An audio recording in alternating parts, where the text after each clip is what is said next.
नमस्कार दर्शक बंधु आज हेउछि जुलाई 12 तारिख रविवार। आसंतु जानिबा आजिर संपूर्ण खबर आउ देश दुनियार सबु बड़ खबर उपरे नजर पकाइबा। ता पूर्वरी चैनल रे नुआ थिले चैनल को सब्सक्राइब करी पाखरे सुथिबा बेल आइकन को ऑन करी रखंतु प्रतिदिन एमिति न्यूज वीडियो सर्वप्रथमे देखिबा पाए। तेबे आसंतु आजिर गुरुत्वपूर्ण खबर उपरे नजर पकाइबा। आजिर प्रथम खबर रहिछि आसुछि पछकु पछ दुईटी लघुचाप 22 तारिख पर्यंत प्रबल छेचिब धोईजिब रथयात्रा। राज्य में मौसुमी बायु सक्रिय रहिथिबा बेले प्राय सबु अंचल झिपिझिपिरु प्रबल वर्षा जारी रहिछि। एही समय पाणीपाग विभाग पक्षरु आउ एक चिंताजनक खबर सामना को आसिछि। बंगोपसागर रे पुणी एक नूतन लघुचाप वलय सृष्टि हेबाकु जाउछि, जार प्रभाव रे पवित्र रथयात्रा समय राज्यर अनेक स्थान में प्रबलरू अति प्रबल वर्षा हेबार संभावना रही। भुवनेश्वर स्थित आंचलिक पाणीपाग विज्ञान केन्द्र निर्देशिका मनोरमा महांती कहते जे उत्तर ओडिशा झारखंड पाख स्थलभागे आसंता 12 और 13 तारिख बेलू एक घूर्णिझड़ सृष्टि हो पारे। यार प्रभाव में उत्तर पश्चिम बंगोपसागर में 14 तारिख बेलू एक लघुचाप सृष्टि होबार संभावना अच्छी। द्वारा 13 ରୁ 15 तारिख मध्य विशेषकर उत्तर और पश्चिम ओडिशा रे अधिक वर्षा हेबो। परवर्ती खबर पाठ्यपुस्तक त्रुटि कड़ा पदक्षेप नेले मुख्यमंत्री। एससीईआरटी निर्देशकों को एफआईआर दायर करबाकू कहिले। प्रथम रु अष्टम श्रेणी पर्यंत पाठ्यपुस्तक रे त्रुटि घटना को गंभीरतार सह नहीं मुख्यमंत्री मोहन चरण माझी शनिवार ए संपर्क में एक गुरुत्वपूर्ण निष्पत्ति ने समग्र प्रक्रिया उपरे आपराधिक तदंत करबा पई निर्देश दैछन्ति। या सहित स्वतंत्र भावे क्राइम ब्रांच एसपी निकट में एफआईआर दायर करने एससीईआरटी निर्देशकों को निर्देश दैछन्ति। सूचना योग्य पूर्व पाठ्यपुस्तक त्रुटिजनित विषयर कारण अनुसंधान करबा पई मुख्यमंत्री उन्नयन कमिशनर अध्यक्षतार एक कमिटी गठन करथिले। एही कमिटीर रिपोर्ट अनुसार एससीईआरटी पूर्वतन निर्देशकों समेत 3 जन सहकारी निर्देशकों को निलंबन करा जायतिला एवं 6 जन सहकारी निर्देशकों उपरे श्रृंखलागत कार्यानुष्ठान पाई निर्देश दिया जायतिला। परवर्ती खबर आसंता सप्ताह एकाथरे 4 दिन बंद रहिबो बैंक। जीवा पूर्व देखंतु छुट्टीर पूरा लिस्ट।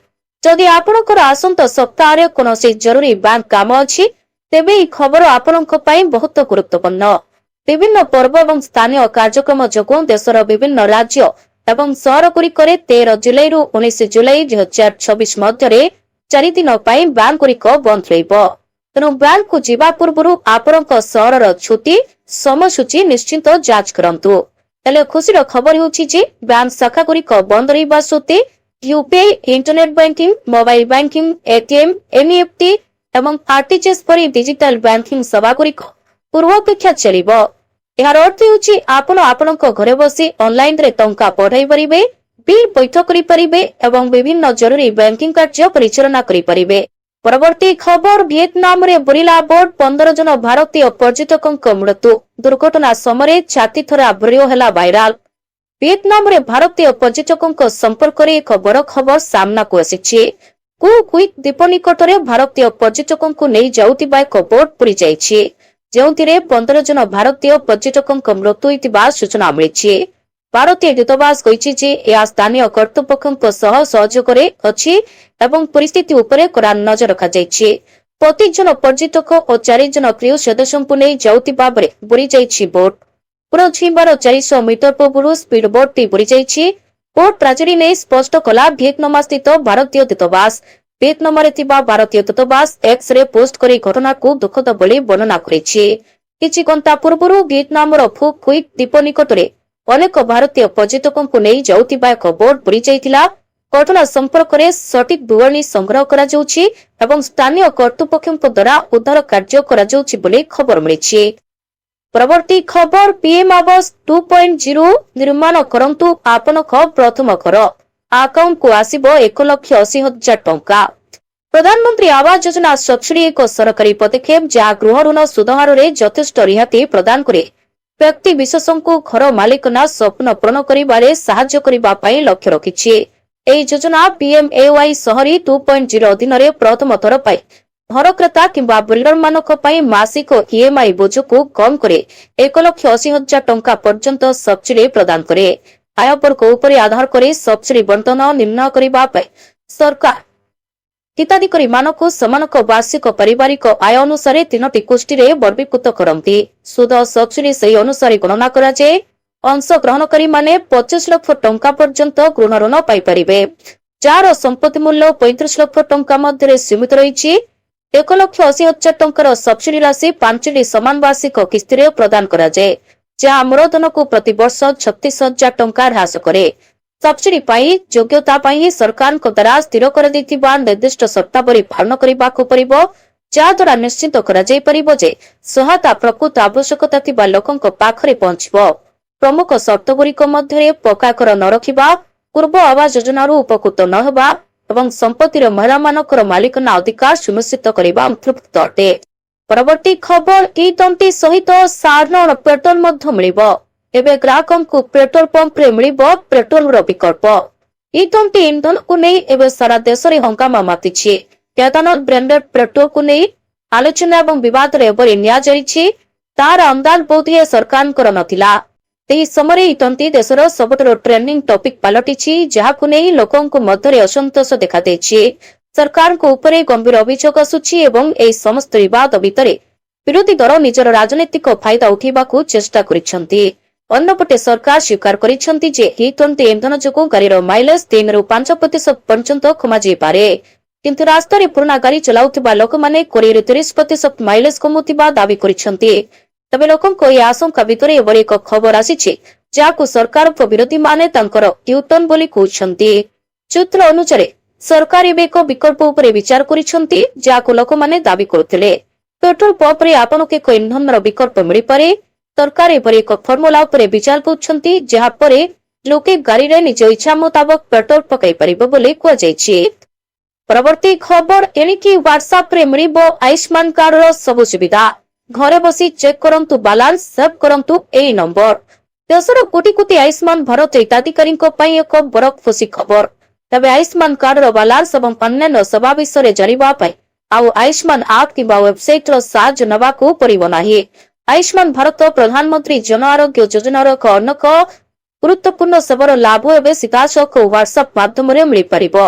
हिताधिकारी सुविधा पाई नेशनल हेल्थ अथॉरिटी तथा आयुष्मान स्मारती नामक एक व्हाट्सएप चैटबॉट लॉन्च करिछि। ए साहाय्य लोक माने 24/7 जेकोसी समय स्वास्थ्य सेवा संबंधी सूचना पारि परिबे। नेशनल हेल्थ अथॉरिटी रो सूचना अनुसार जरे आपन पाखरे आयुष्मान कार्ड अछि तेबे आपन को केवल 7290823838 नंबर रे फाइल लिखि मेसेज पठेबाकू हबो। या परे चैटबॉट सक्रिय होइजिबो एवं आपनको विभिन्न सेवार विकल्प देखाइबो। या द्वारा लोकंको सरकारी वेबसाइट किंबा कार्यालय को दौड़ाकू पड़िबो नाही बोली कुआ जायछि। परवर्ती खबर केजी रु पीजी नामलेखा द्वंद्व दूर पई आसीबो एसओपी कहिले उच्च शिक्षा मंत्री। राज्य रे केजी रु पीजी पर्यंत मागना शिक्षा योजना कार्यकारी हेबा पर नामलेखा प्रक्रिया को नै सृष्टि होइतिबा द्वंद्व दूर करबा पई खूब शीघ्र एक स्टैंडर्ड ऑपरेटिंग प्रोसीजर जारी करा जिवो बोली उच्च शिक्षा मंत्री सूर्यवंशी सूरज सूचना दैछंती। मंत्री कहिसंती जे राज्य सरकार को ज्ञानोदय शिक्षा और अमृति योजना पर्यंत अंतर्गत सरकारी अनुदान प्राप्त शिक्षानुष्ठान नामलेखा शुल्क छाड़ करा जायछि। एही प्रक्रिया को सुचारू भावे कार्य करी ता सहित छात्र छात्री और अनुष्ठान गुड़िकर समस्त संदेह दूर करबा पई विस्तृत एसओपी प्रकाश करा जिवो। से आउरी कहिसंती जे 662 और 488 वर्गर अनुदान प्राप्त कॉलेज गुड़िक सरकार आवश्यक अर्थ प्रदान करेंगे। पूर्व नामलेखा समय छात्र छात्री माने जो अर्थ प्रदान करथिले से अर्थ सरकार वहन करेंगे। फल छात्र छात्री उपरे कौन आर्थिक बोझ पड़िबो नाही। परवर्ती खबर पीएम किसान योजना को नहीं आसिला बड़ खबर। खाता को केबे आसिबो पीएम किसान रो 24तम किस्ती किए पाइबो आउ किए पाइबनी। प्रधानमंत्री किसान सम्मान निधि योजना रे शामिल थिबा चाषींको पई बड़ अपडेट। प्रधानमंत्री किसान सम्मान निधि योजना रे देशर कोटी कोटी चाषींको अकाउंट को सीधासलख आसुछि आर्थिक सहायता राशि। पीएम किसान रो 24तम किस्ती दीपावली पूर्व किंबा दीपावली रे मिलिबा नै आशा करा जाउछि। अक्टोबर रो प्रथम सप्ताह रे पीएम किसान रो 24तम किस्ती चाषींको खाता को आसी पारे। एने विभिन्न गणमाध्यम रे खबर प्रकाश पाइछि। देशर कोटी कोटी चाषी को पीएम किसान योजना 23तम किस्ती मिल सारी।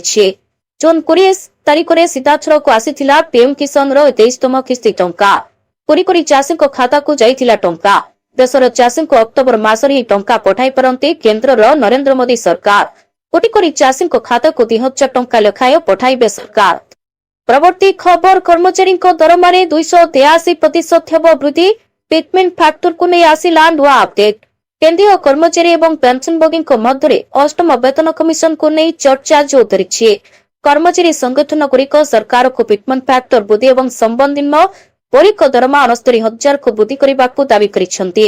ତେବେ ଆସନ୍ତୁ ଜାଣିବା ଏହି ନୂଆ ବେତନ କମିଶନ ଅଧୀନରେ କର୍ମଚାରୀଙ୍କ ଦରମା କେତେ ବୃଦ୍ଧି ପାଇପାରିବ ଏବଂ ବର୍ତ୍ତମାନ କେଉଁ କାମ ଚାଲିଛି। ଅଷ୍ଟମ ବେତନ କମିଶନ ଗଠନ କରାଯାଇଛି ଏବଂ ଏହାର ନେତୃତ୍ୱ ଜଷ୍ଟିସ ରଞ୍ଜନା ପ୍ରକାଶ ଦେଶାଇ ନେଇଛନ୍ତି। ଏହି ପ୍ୟାନେଲ କେନ୍ଦ୍ର ସରକାରୀ କର୍ମଚାରୀ ଏବଂ ପେନ୍ସନଭୋଗୀଙ୍କ ଦରମା ଦାବି ଉପରେ ଏବଂ ଦରମା ବୃଦ୍ଧି ପ୍ରସ୍ତାବ ଉପରେ ବିଭିନ୍ନ ମତକୁ ତର୍ଜମା କରିଛନ୍ତି ଏବଂ ଦେଶର ବିଭିନ୍ନ ପ୍ରାନ୍ତ ଗସ୍ତ କରିଛନ୍ତି। ପିଟମେଣ୍ଟ ଫ୍ୟାକ୍ଟରରେ ଚାହିଦା କେନ୍ଦ୍ରୀୟ ସରକାରୀ କର୍ମଚାରୀ ଏବଂ ଶ୍ରମିକ ମହାସଂଘ 3.83 ପିଟମେଣ୍ଟ ଫ୍ୟାକ୍ଟର ଲାଗୁ କରିବାକୁ ଦାବି କରି ବେତନ କମିଶନକୁ ଏକ ସ୍ମାରକ ପତ୍ର ପ୍ରଦାନ କରିଛନ୍ତି। ଏହା ଉଲ୍ଲେଖଯୋଗ୍ୟ ଯେ ସପ୍ତମ ବେତନ କମିଶନ ଅନୁଯାୟୀ ଏହି ପିଟମେଣ୍ଟ ଫ୍ୟାକ୍ଟର 2.57 ସ୍ଥିର କରାଯାଇଥିଲା। ସର୍ବନିମ୍ନ ମୌଳିକ ଦରମା ବୃଦ୍ଧି ପାଇଛି। ଯଦି ସରକାର ୟୁନିୟନର 3.83 ପିଟମେଣ୍ଟ ଫ୍ୟାକ୍ଟର ଦାବିକୁ ବନ୍ଦ କରନ୍ତି ତେବେ କର୍ମଚାରୀଙ୍କ ସର୍ବନିମ୍ନ ମୌଳିକ ଦରମା 283% ବୃଦ୍ଧି ପାଇପାରିବ। 18,000ରୁ 69,940 ଟଙ୍କା ଏହା ହୋଇପାରିବ। ତଥାପି କିଛି ୟୁନିୟନ ସର୍ବନିମ୍ନ ମୌଳିକ ଦରମା 55,000 ମଧ୍ୟ ଦାବି କରୁଛନ୍ତି ବୋଲି ଖବର ମିଳିଛି। ଆଜିର ଶେଷ ଖବର, ପଡ଼ୋଶୀ ପାକିସ୍ତାନକୁ ସମାଲୋଚନା, ଭାରତକୁ ପ୍ରଶଂସା କଲେ ଆଫଗାନିସ୍ତାନୀ ପ୍ରଧାନମନ୍ତ୍ରୀ। ନିଜ ପଡ଼ୋଶୀ ପାକିସ୍ତାନକୁ ସମାଲୋଚନା କଲେ ଆଫଗାନିସ୍ତାନ ମନ୍ତ୍ରୀ ଆଉ ଭାରତକୁ ପ୍ରଶଂସାରେ ପୋତି ପକାଇଲେ। ନିଜ ଭାଷଣ ସହ ଭାରତୀୟ ଦିଲ୍ ଜିତି ନେଇଛନ୍ତି। ସେ କହିଛନ୍ତି, ଆମେ ଆଫଗାନିସ୍ତାନୀ, ଆମର DNA ଭାରତୀୟ। ପଡ଼ୋଶୀ ଦେଶ ପାକିସ୍ତାନ ସହ କ୍ରମାଗତ ଭାବେ ବଢୁଥିବା ସୀମା ବିବାଦ ଓ ତିକ୍ତତା ମଧ୍ୟରେ ଆଫଗାନିସ୍ତାନ ଭାରତ ସହିତ ନିଜର ଶତାବ୍ଦୀ ପୁରୁଣା ସମ୍ପର୍କକୁ ନୂଆ ଶକ୍ତି ଦେବାର ସଂକେତ ଦେଇଛି। ଆଜି ଭାରତ ଗସ୍ତରେ ଆସିଛନ୍ତି ଆଫଗାନିସ୍ତାନର କୃଷି, ଜଳସେଚନ ଓ ପଶୁପାଳନ ମନ୍ତ୍ରୀ ମୌଲଭୀ ଅତୱାଲା ଓମରୀ। ତା ଦିଲ୍ଲୀରେ ପହଞ୍ଚିବା ପରେ ଦୁଇ ଦେଶର ସାଂସ୍କୃତିକ ଓ ଐତିହାସିକ ସମ୍ପର୍କକୁ ଖୋଲାଖୋଲି ଭାବେ ପ୍ରଶଂସା କରିଛନ୍ତି ବୋଲି ଖବର ମିଳିଛି।